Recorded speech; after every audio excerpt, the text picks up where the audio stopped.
Well, having you stay with us on your ultimate news and current affairs program on television TMI has always been our delight. Yes, from Abuja, we're back to Benin Network Studio, where we take you through the second phase of our discussion. I actually told you earlier on that we are going to be diving into the forthcoming gubernatorial election that is taking place in Edo State in 2024. However, we'll be tinting towards the preparations of political parties, stakeholders. We have with us here in the studio Sosa, where he's the Chief Press Secretary to Ibuba Local Government Chairman. Thank you so much for coming. Thank you so much, my brother, and compliments of the season. Yeah, same here. Merry Christmas. You look different this morning. Really, and of course you as well. Okay, it's always a delight to have you, Sosa, on the show. All right, now walk us through the primaries election. Is less than a month from now, plus or minus in a month's time. We'll be having the primaries for almost all the political parties. What measures do you think they should put in place to get their standard bearer? Well, thank you so much for that. The primary election is, like you have said, is tilting closer, and currently political parties are doing all the necessary consultations, particularly the frontline aspirants and the various parties, the PDP, APC, the Labour, and all of the parties that may be participating. Consultations are ongoing for parties that are having internal issues. The peace process has started, and there is a lot of things ongoing across party lines to ensure that the primaries capture the spirit of equity, the spirit of fairness, the spirit of justice, and to also ensure that the best aspirants eventually become candidates in the various parties. Like in my party, the PDP, we're doing our best, we're doing a lot. Our aspirants are moving from area to area, reaching out to critical stakeholders to ensure that they put their best foot forward and be able to produce competent candidates come February 2024. Okay. Because the 2024 election is a dual governorship election is going to be slightly different because you are having an array of professionals, private persons now delving into the political scene to want to join in the political race, unlike before. Where you just have from, okay. So it is more challenging, it is more competitive. Okay. And you are going to be seeing many politicians, career politicians.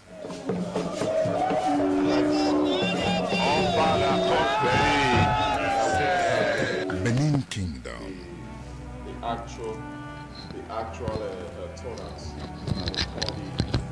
African cultural heritage begins from here. Join us this season as ITV Network presents Igwe Festival. Only on GoTV channel 140 and Star Times on channel 130. Festival starts from 19th to 29th December 2023. For partnership and sponsorship, contact 0802 644 4468, 0803 333 3264, 0807 777 0300, 0809 2015 5555. Join our repeat broadcast at 9:45 p.m. daily West African Time. 2023 Annual Igwe Festival on ITV Network.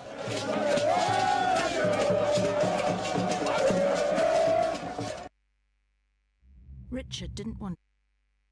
Sorry for that break in transmission. We needed to ensure that we are on the same page. Now we actually have with us here in the studio Sosa, who is the Chief Press Secretary to Ibuba Local Government Chairman.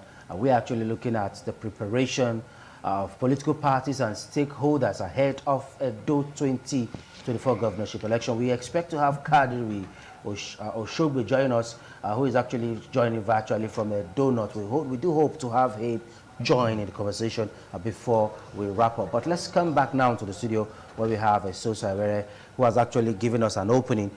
You said political parties have their differences. Of course. At this point, they are seeing they are trying to put their house together. Now, for the PDP, there seems to be a major shake-up. There seems to be a kind of disconnection from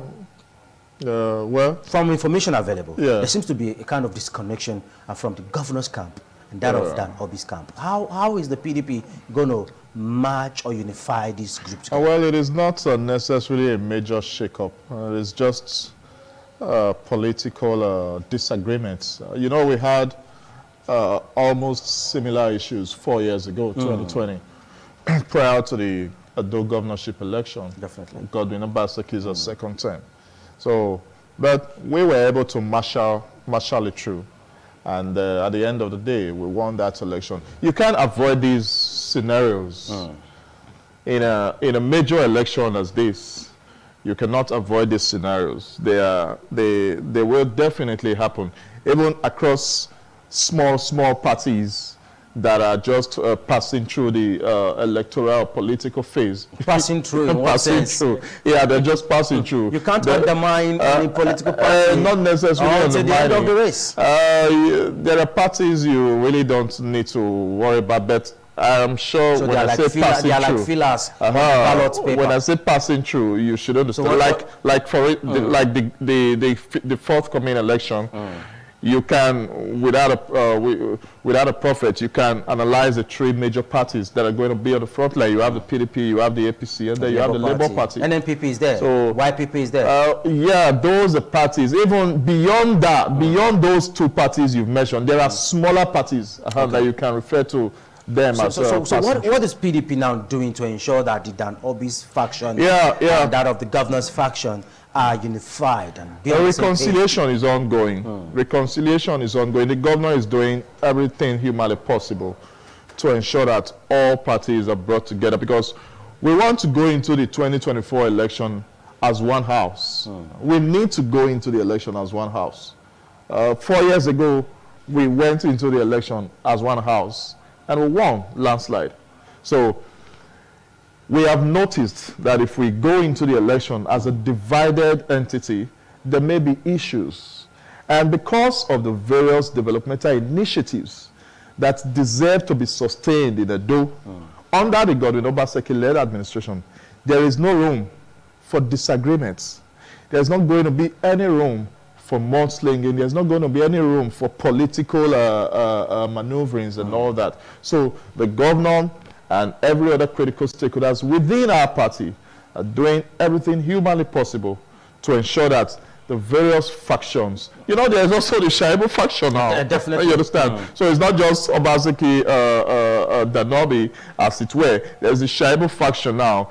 And there is need to bring all of these factions together and ensure that we come out victorious in the 2024 Edo governorship election, so that once we are able to produce that candidate that we believe has the capacity, character, competence to preserve these Obaseki's ideals, these government's ideas, and then eventually he becomes governor September next year, and then takes over the baton of power from the current governor November 12, 2024, then we will know that Edo is now ready to move from the current position it is, a very laudable position, where you have series of reforms. You have reforms in the civil and public service. You have reforms in education. I just passed through the education hub on Yaro. It's a massive project ongoing. You have the nursing building. You have a lot of reforms that the governor Obaseki-led administration has put up. And there's need. Let's now take it this way. To an extent, this is the first time we are having so many people throw their weights on this race. To an extent, across party lines. Across party lines, you have so many people throwing their weights. And some public affairs analysts are of the opinion that we have more politicians as well as more business people. Seasoned businessmen are coming into the political space in Edo State. When it comes to election, Edo State is one that you cannot take politics away from them. They know how to play politics. But do you think, or do you agree with the general opinion that the election is between the homeboys or the home-based politician, as it were, and the businessmen from the business? Well, the homeboy parlance, some aspirants may have misconstrued the homeboy parlance. What we understand by that, we actually brought it up. The AI movement actually brought up that parlance. But when we noticed that aspirants are beginning to overuse and by extension abuse that balance, we had to stop it. Now we're talking of Edo boy, Esam boy, Edo boy. But the homeboy is not necessarily that man or woman, as the case may be, that has spent his entire political life on Edo soil. Okay. The homeboy is not necessarily that aspirant that has been in the political scene all in his life on Edo soil. The homeboy, by our definition, is actually that man that possesses the capacity and competence to preserve what we have on ground. It is that man that has said he will connect Edo with the rest of the global economies to ensure that Edo is able to Edo is able to stand shoulder to shoulder with developed entities across the world to discuss development. So the homeboy is that person that has the wherewithal, that person that has been in this administration for quite some time, that understands the policy direction of the current administration. So the homeboy is not that man that understands where one mama put is, where the other mama put is not. No, that is not the homeboy we are talking about. That may be their homeboy, because I do not know how that translates to competence. Now, across party lines, still, if you look at it critically, all the aspirants, they're clamoring for the delegates to look towards their directions, those that are at home. As it were, the homeboy. So they are saying no, in their terms. You just broke it down now. But in their terms, they are saying as someone who doesn't reside in Edo State doesn't have any moral justification to get the ticket. Anyone residing in Lagos shouldn't get the ticket. Anyone in diaspora shouldn't get the ticket. It should be for those residing in Edo State. Now, do you share in that perception? We totally do not share in that narrative. And we will advise that whoever is pushing such narrative, that narrative is devilish. It's unacceptable. You think so? It's devilish, it's demonic, it's diabolic, it's unacceptable, and must not be seen to be pushed by anyone that is actually ready to govern. But don't you think, to an extent, they are right in a way? How could they be right? A man that is born, an Edo man, is an Edo man. Wherever he grew up in the world, even if he grew up in China, he grew up in Japan, he grew up in Australia, he believes there is something that he can do for his community. So he decided to come home and run for political office. He doesn't understand the politics.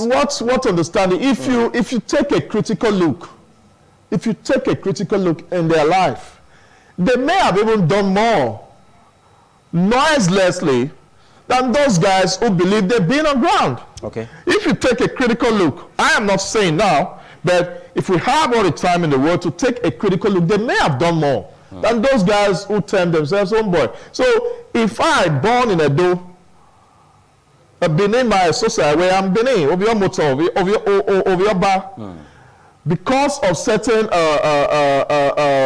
human capacity development training that I had to find myself in, taking me outside Benin, and then bringing me back to Edo State later, so I can run for political officer.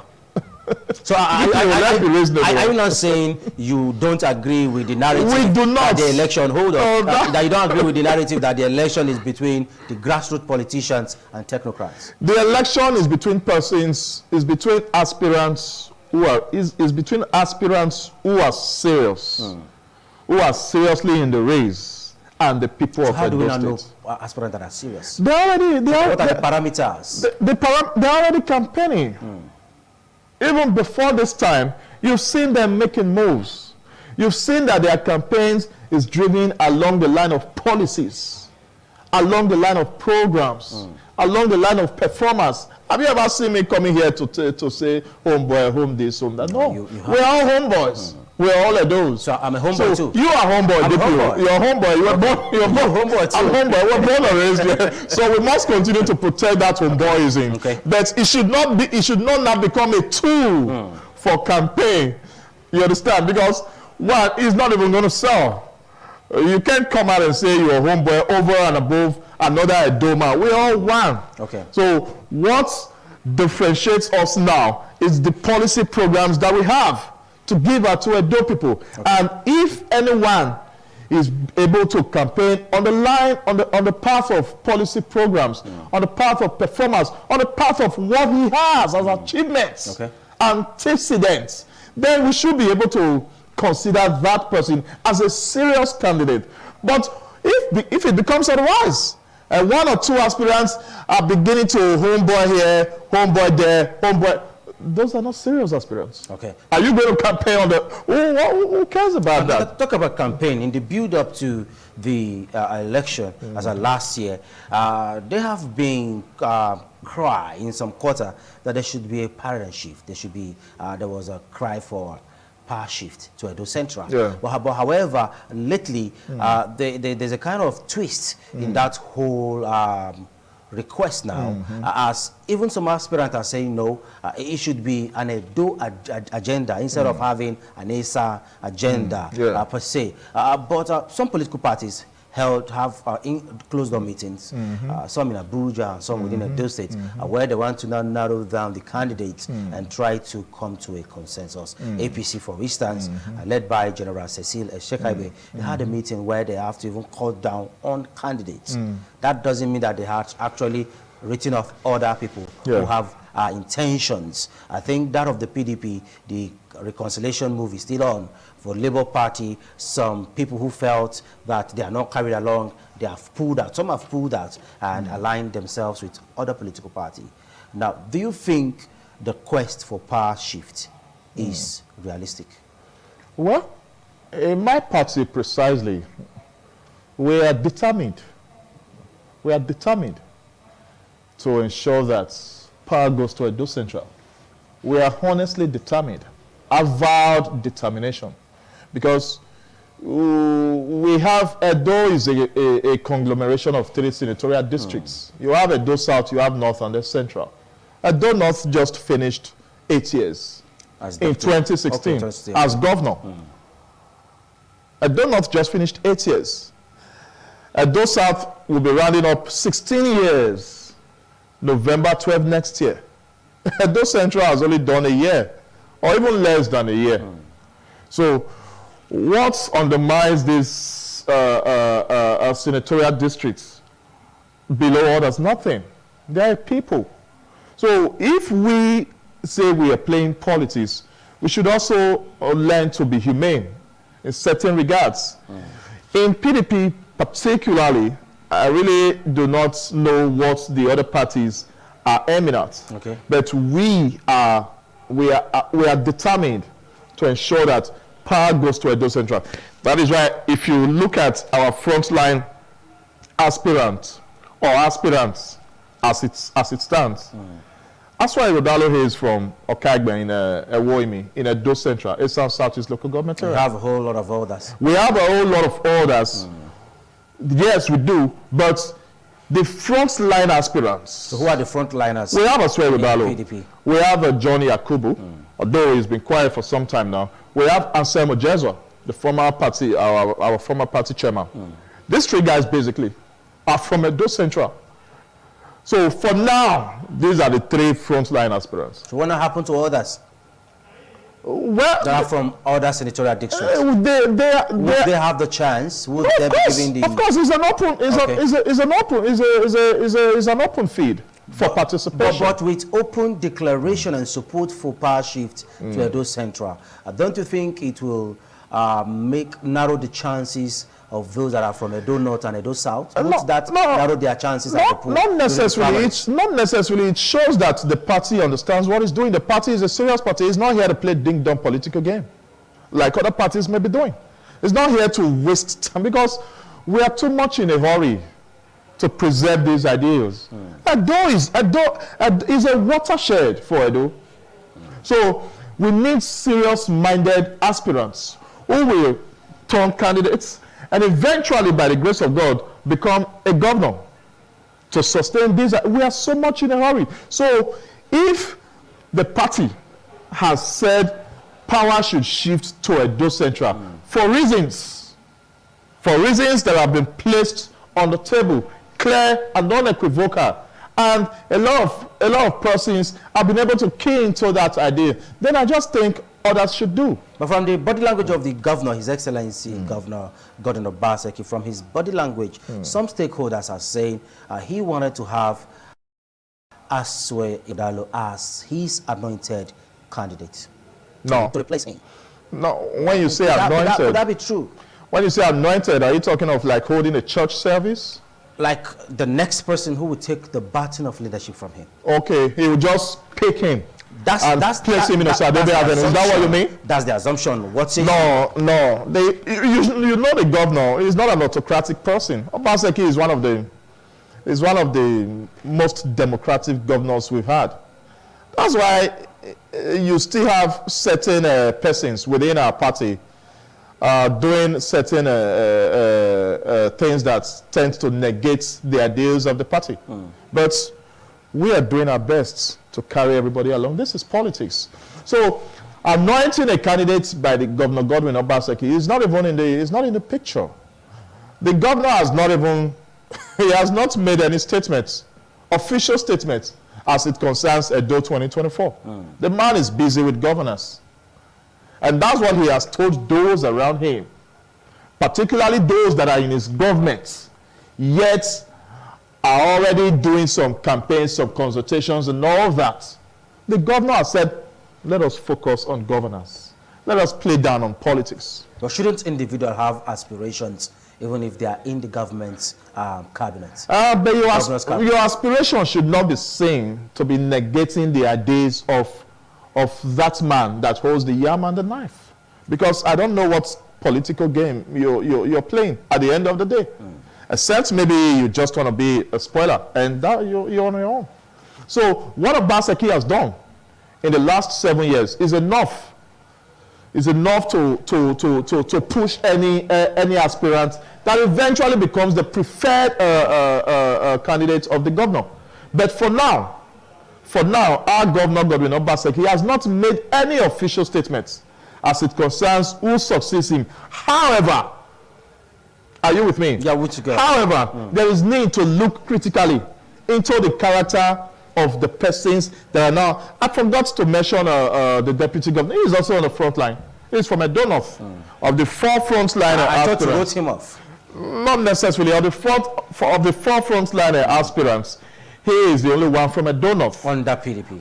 Under PDP. And you know, Edo North just finished ATM with Adam Salih Oshomole. And this is Edo South. And we are saying, let power go to the central.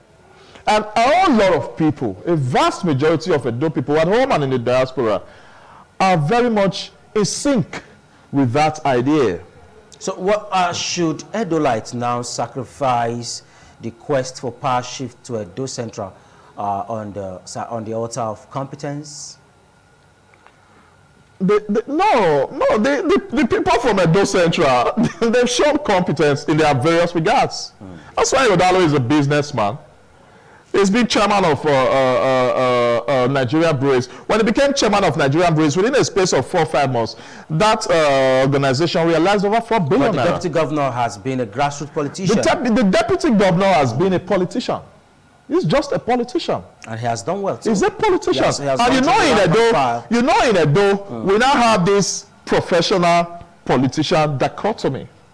And that is how... With the emergence of Godwin Obaseki. With the emergence of Godwin Obaseki and this our deputy governor.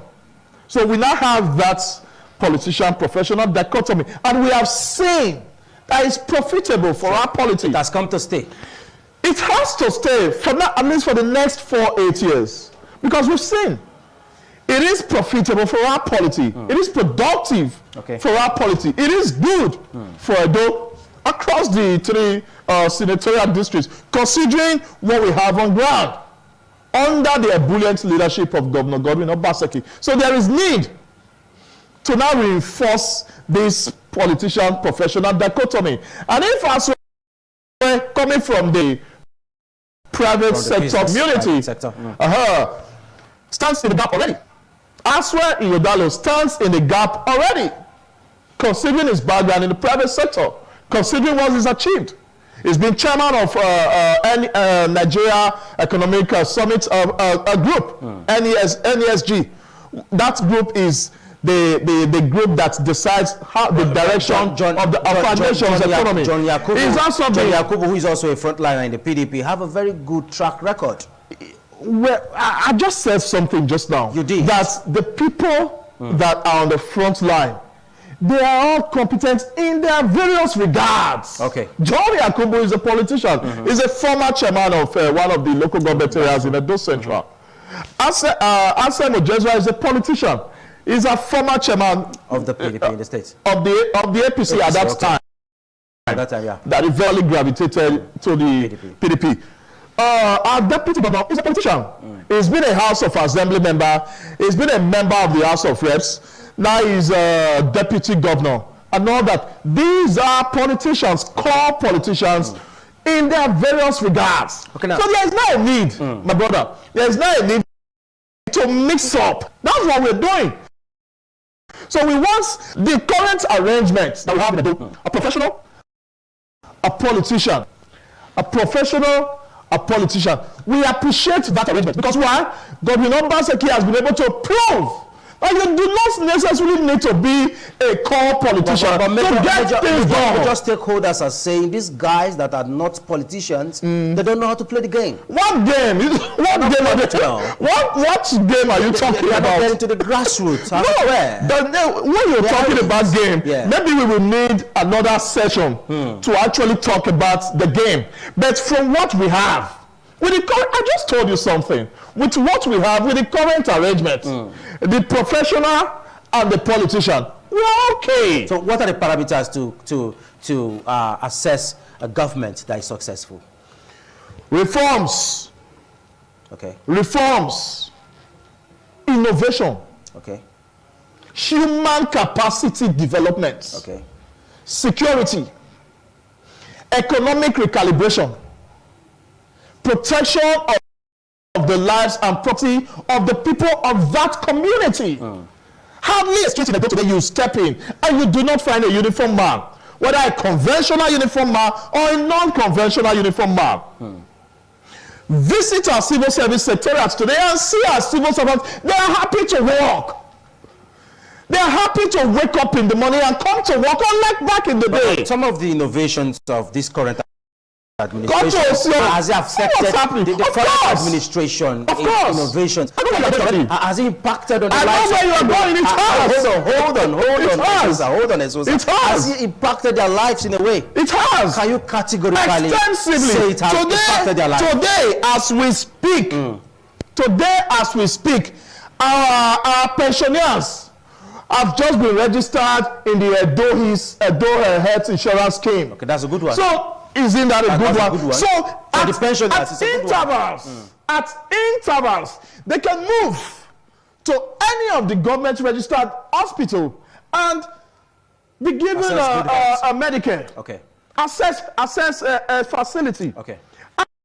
And those guys, those pensioners, are also not suffering their monthly wages as it used to be, where they would have to wear black and carry placards and enter the streets of Benin and begin to campaign against poor remuneration. So across now look at 13th month. Are you aware of 13th month? Across party lines. Are you aware of 13th month? We are yet to see that now. The second 13th... Has it gotten to public? Civil servants in Edo received their 12th month on 11th of this month. Never in history. Never done in the history of this country. That's fine. Their 13th month will come in 2 days' time. 27. Okay. This is the only state where civil servants are being paid with a 40,000 naira minimum wage. Other states have said they will not be able to pay. Okay. Now let's extend it a little bit further because we're running out of time, and I'm told we need to wrap up now. Let's quickly wrap up, but quickly. The issue of money bags seems to be a major problem. Some politicians, even those on the race, they are saying we can't go on if those huge bags filled, starched with dollars are taken over the space. We can't survive here. Now, it seems the politicians who are wealthy, they are not allowing others to breathe.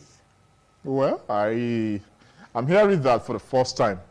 I'm hearing that. There are aspirants that have actually pulled out of political parties on the basis that they don't have the financial capacity to sustain. Okay, let's look at it from the angle of securing a nomination form, interest declaration form. Okay. That's just it. Let's look at it from that angle. Okay, so sir, let's look at it from quickly, that angle. We don't have 2 seconds. We are ready to ensure that the ideals of the current government is sustained. Okay. And we believe that Aswa Ighodalo stands in the gap to ensure that he is able to secure those ideas and get Edo to a higher pedestal. Okay. Well, are we still talking about the money bag? No, yes. Go on. I was my production director just told us now that we can still. I thought we were running up. No, we still have like 3 minutes. Let's sustain for 3 minutes. I do not. No. I'm hearing that for the. We want to talk about it, or we want to speak further? Let's talk about it. It's a major problem. I just told you. I know politics without money doesn't really. I have given you. I think I have answered your question. I said let us look at it from the angle of purchasing the nomination interest declaration form, because you have to purchase that. That could be between 5 to 6 to 7 million naira. Then beyond that, for every political party. It depends. Like for no, PDP, it depends on parties. For PDP, how much are we looking at? For my party, I think it's about 5 million naira. Okay. I think it's about 5 million. Then you now have to beyond that, you also have to go and purchase a declaration form, which is about 30 million. So that's about 35 million naira. Those two guys put together, you have 35 million naira. And you need to settle delegates. DPO, let us look at it from there. Let us look at it from the angle of purchasing those two forms. Because if you haven't purchased those forms, you're not running. Okay. You have to do billboards. Go to town, you see our billboards all over the place, across the 3 senatorial districts. Now, some persons don't even have one. I'm always here. I was in B-side radio the day before yesterday. 2 weeks ago, you hosted me here. Today, you are hosting me here. And you have told me some days ago that between now and September, when is our election, I'm going to be here almost on a weekly basis. That costs. I can't come here. You understand? So there are programs that politicians, particularly aspirants, must be ready to chest. So you must have some financial firepower. So if you don't have financial power, you must have some. I'm not saying they can pull out, they can continue, but you must have some some level of financial independence and firepower to be able to chest some. Just look at those two forms. Basically, the first one is 5 million.